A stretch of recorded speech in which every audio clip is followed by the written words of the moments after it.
Identify yourself with a bomb. On the edge. Literally. It helps me get my groove on. Come on. The music. Listen up, ladies and gentlemen. This is Boom Radio.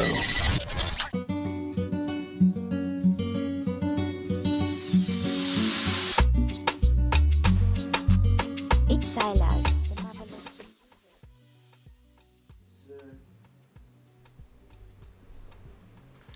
Yes, sir, yes, sir, yes, sir, yes, ma'am. Good morning, good afternoon, good evening, and welcome to the Boom Bar. My name is Shola Rogers. My name is Ola Tilupa, and I bid you a warm welcome to the bar today. It's been an amazing weekend. I mean, very interesting one at that. It's been wonderful. Yeah, wonderful. It's been a topsy-turvy kind of weekend. Like one moment everything's going well, the next moment there's a lot of stress, then the next moment everything's going well again. But regardless, it's always a pleasure to be here. It's always a pleasure to be able to interact with you guys and talk music, sports, entertainment, and everything in between. Yeah. And it's how was your weekend actually? Let's even start from that. Your own weekend. That's what I described now. Well, that's you. It was like that's you. Like topsy-turvy. Like, okay, one moment you're just chilling, the next moment you're all over the place trying to get some things sorted out. How's my weekend? Going through some. I ain't chilling. Market situation. I did chill. Like I'm not even. I did not chill. Yeah. Like looking at Friday, then Saturday, then Sunday. There was no form of chilling in all that. Not one. But regardless, it's all about progress. It's all about. Did one get stuff done? Yeah. Oh, that's good. Oh, yeah. Of course. That's the beauty of life. That's the bottom line, yeah. So, how was your weekend? How did it go for you guys? Can we find out if you care to let us know? Some of you are guilty of partying too much. I saw pictures. You know yourselves. You're enjoying yourselves. Please don't stop. Have fun. Life is too short. Life is too short. All of those doubts and if or maybes. Just basically do good by yourself and all by others too. Just enjoy yourself. Have fun, man. I beg. Like a wise man once said, I cannot come and go and kill myself. I cannot come and go and kill myself and die. Nope. I cannot come and go and kill myself and die. No. Please. Where the just have fun. Enjoy your life, team, at this moment. Like just enjoy your life as much as you can, but do it in like moderation. That's actually someone's name, Jai Jaja. Enjoy your life. You also should calm down. If you're just joining us for the first time, the Boom Bar is like we always say, music, sports, entertainment, and everything in between. It's been an interesting weekend. A lot of things are happening in the world of sports, in the world of politics, this and that. There's so many things we want to talk about, but something crossed my mind that we actually didn't even talk about at all. What is it? Cristiano Ronaldo. Okay. So Cristiano Ronaldo at 36, returns to a club that he left about 12 years ago. Yeah. They give him his number 7 jersey back. And in 24 hours broke records like crazy. It's the fastest selling jersey out there. I think that for me it was obvious that it was signing of Cristiano Ronaldo, which I think that for a few players, I will not just attribute it to him alone. For a few players, like someone like him, for someone like Messi, even someone like Zlatan Ibrahimovic, it's more about, yes, are they still good at the age they are, where most players are already retired? Yes, I think those set of people are exceptional. That you can't take away from them. But I also think that is also a lot about the business angle. Oh, look. Signing these people is meaning that no matter how much I sign these people, we're still going to make our money back. And you will. They have. For me, there's no need to overflog the issue. To be honest, how is Ronaldo older than Rooney? And Rooney is already a coach. Ronaldo is still performing. Still playing ball. Zlatan is older than him and is still performing at the highest level. However, I would not say that most of these clubs put the business ahead of anything. It's the Paris. So, actually. No, it's your opinion. Yeah. And I'm sure you have your reasons. The same way I have my reasons to say, I don't think that he has to do that. The business is a plus for them. The fact that you have a Lionel Messi in your dressing room alone in PSG, it really helps. Like even your team, like that's what I'm saying. Like it's not about what just the player will be. It's about the brand, the money, the motivation. What you sounded like you were saying to me was that it was the business first before any other thing. And I'm saying yes, the business, but I totally disagree if you say it was business first. Yes, the business is actually an addendum. It's actually a plus for it. You know, are you right? There's a sound I mean. No. Okay, sorry about that, guys. So it's the business first for you, but for me, it's actually the fact that just picture Messi in any football dressing room.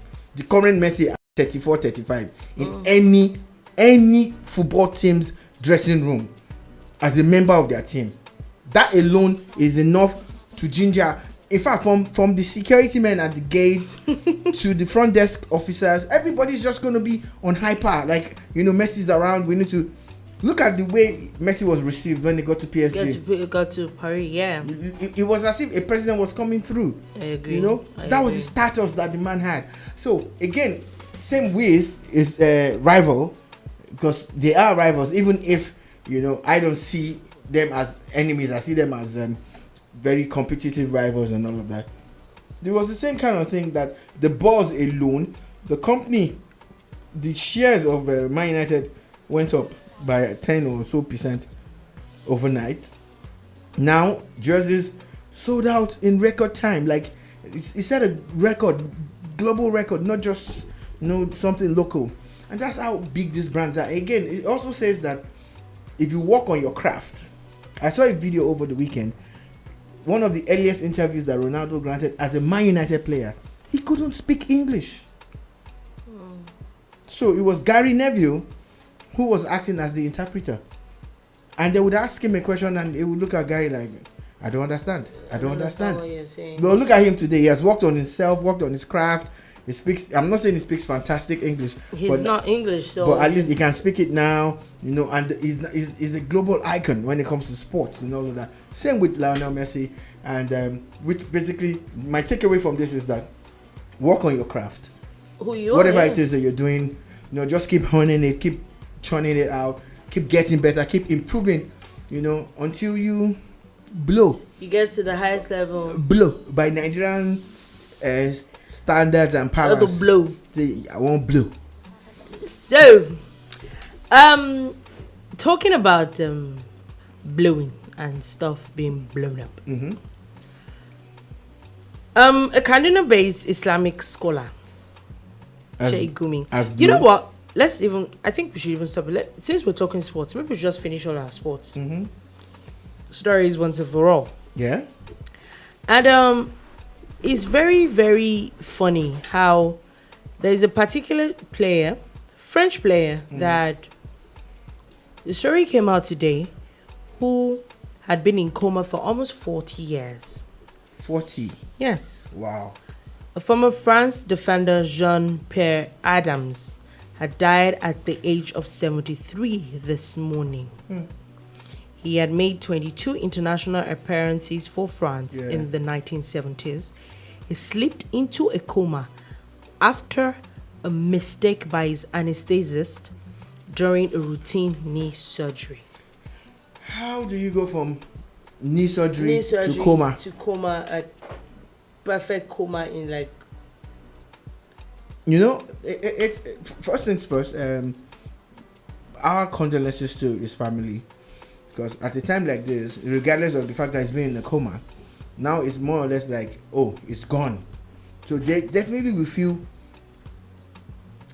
I don't want to sound mean, but for someone that you haven't spoken to, like literally not spoken to, or Yeah. he has not said anything, or has been in the same position for almost 40 years. Mm-hmm. I'm not saying that it won't hurt, but shouldn't have been like maybe like some form of closure? It depends. We process these things differently. And I hear people say it all the time that, even when they hear about a loved one's passing, they at times the shock does not allow them to react, or even when they do react, they still hold on. That's why you see that at the burial point of a loved one, the tears flow more, like the wailing increases, because a lot of people I've spoken to will tell you that it's at that point that it finally hits you that, look, that's the last time. That once this person's body is committed, that's the last time you get. So at times, you still hold on hope. I don't think that the fact that the story says that his wife never missed a day by his side in 39 years doesn't mean they will have closure. I know 39 years is a long time for people to heal, but again, I'm sure what they held on to was hope that he might come out of that coma somehow for 39 years. I feel that that's what has driven them to have kept him for so long. You hear about cases, maybe it's not official, but at times that some families will just be like, okay, you know what, maybe they should not resuscitate him or keep the person's life going anymore. I know in some countries it's illegal and all of that, but in some instances it happens. Maybe they're just not going to talk about it. That was a lot of time, but but 39 years is a long time for you to, and that's why I keep telling people that love never dies. Like if you say you love someone, then you say your love died, you see, that means it was never really love. It was something else. I feel it was love for his wife to have stayed by his side for 39 years, for someone to be in a coma. It's not a joke. What about the resources that they would have committed? Were they paying from pocket, or did they have like a fund going? Did the insurance company decide to pick it? The government decide to take it over? What happened to the anesthesiologist? Was he sued or she sued? Did they pay some kind of what's it called? What's that money that they pay them? What's it again? When some form of compensation, nothing. Did the football club still stand by him? Did the French national team organize something for Jean-Pierre Adams, who had played for them over 20 times? It's a lot of things. Again, it also shows that their health system is really fantastic to have kept someone in coma for 39 years and counting. Because in some parts of Africa, I'm not putting us down like that, but truth must be told. They got off lights. That means, let's be honest, there would have been a power. It's not like there's no. It's not like people will not do it, but where's the power that you want to use to do it? It's the truth. Where is the power and the resources? It's honest. Moving on from that. Shout out to people that went to Olympics, but our Paralympics, our original, the real Olympians, the Paralympians. Look, they're Olympians. We don't have a problem with you guys. We're not putting you guys down in any way. But this was our original Olympians. You see, the real guys, This was the ones that we put out hope for, and they never disappoint. And that's the truth. Man. you see how they will tell you that this person just got a bronze, that at the last Olympics, the person got a silver. Same athlete, 4 years after. Or this one, in this case, 5 years after, you understand? Because of the COVID extension and everything. It's amazing how the Paralympians are our greatest athletes. They are. With the best results. They are actually. And now it has now been announced that the Paralympics is ended.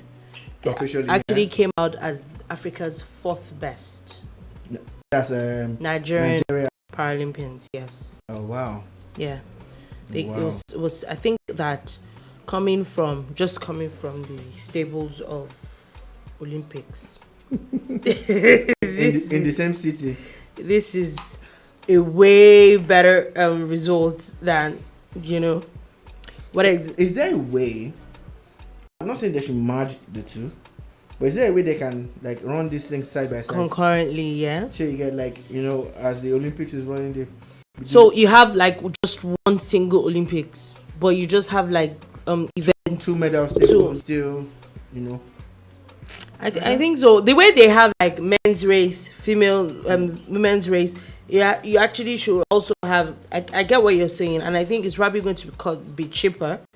At least everybody's going at the same time, and maybe if that way, you probably count more medals for Nigeria as a whole. Just putting it out there. Or if they could decide, I think at the Commonwealth, there's a time they actually match the physically challenged. What's it called now? Yeah. The FIFA World Cup qualifying matches. Yeah. We know that it was on last weekend, and Still Nigeria on. had played. It's still on this weekend. Nigeria played. They actually beat Liberia 2-0. Lagos, and Aurelius is not here, but I've just told us he went to cover that. He went to cover that match himself, and we saw that Iheanacho actually like scored 2 goals the first half. After so many weeks of not being able to score and everything. Yeah, I think that was definitely like a really huge moral booster. But now they actually have landed at Cape Verde. Yeah. Today for but 8 of the players that were in that squad for the first game are not going to be here. Yeah. And this is because of COVID-19 rules, and so they have to be back in their clubs, and they have to quarantine for a certain number of days before they're allowed back into the club. Before they can train and play. So it's understandable that they've done that, and I'm sure maybe the NFF, the organizers, would have known this before inviting them for the first game at home. And however, we should have a squad that's deep enough that if we should have like I think I get what you're saying. Like we should have like at least 2 top 11s. So if this top 11 is not working, we have something as good as that team as well. Strong backup that could actually work. Also, I get what you're saying. At some point, we had issues in the goalkeeping department. Now we have, Maduka Okoye, and about 2 or 3 others. So it's not a bad thing, So in every role, there should be at least 2 or 3.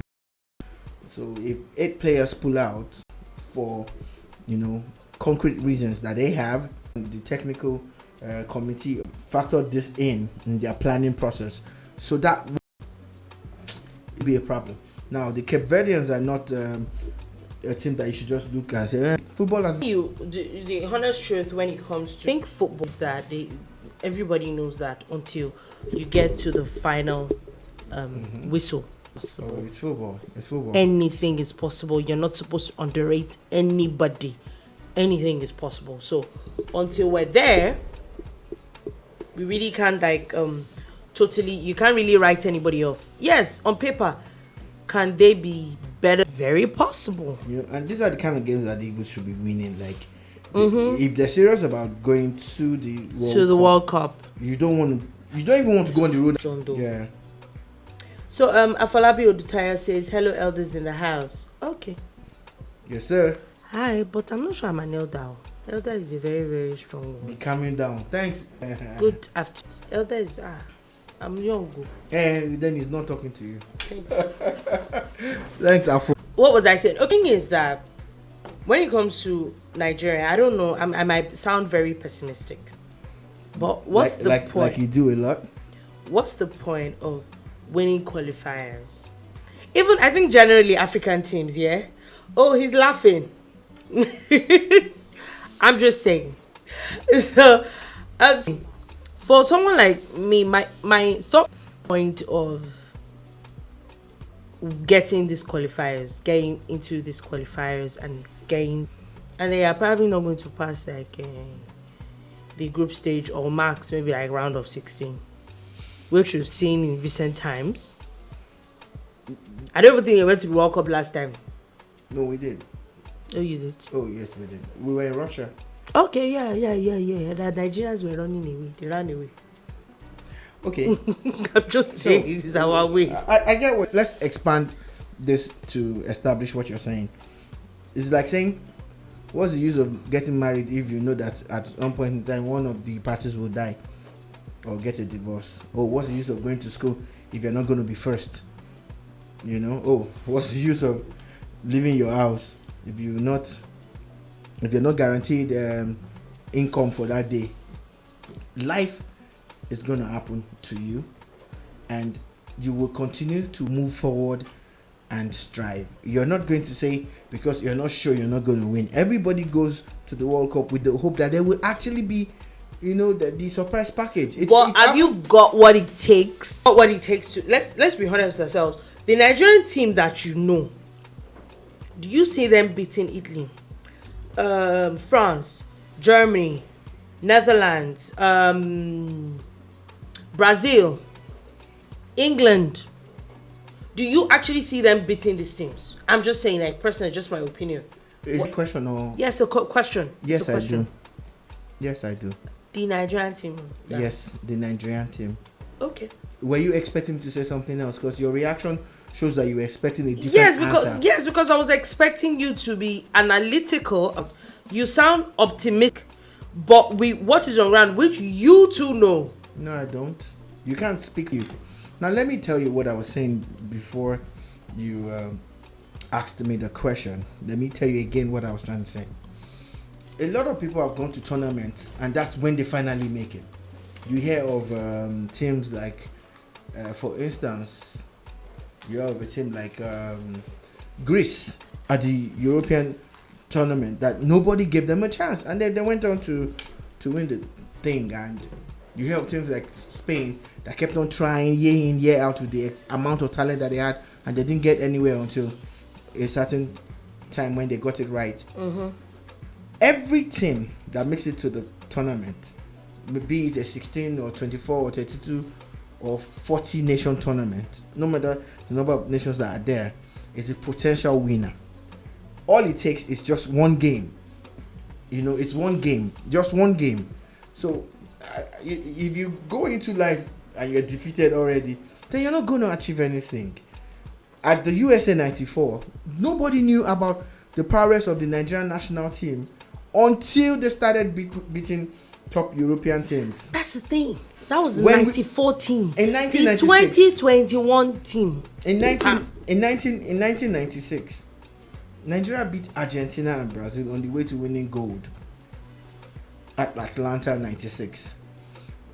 Same way, nobody thought they were going to be able to do it because every country had like fantastic players and all of that. Oh, did you see Nigeria doing that? No, you didn't.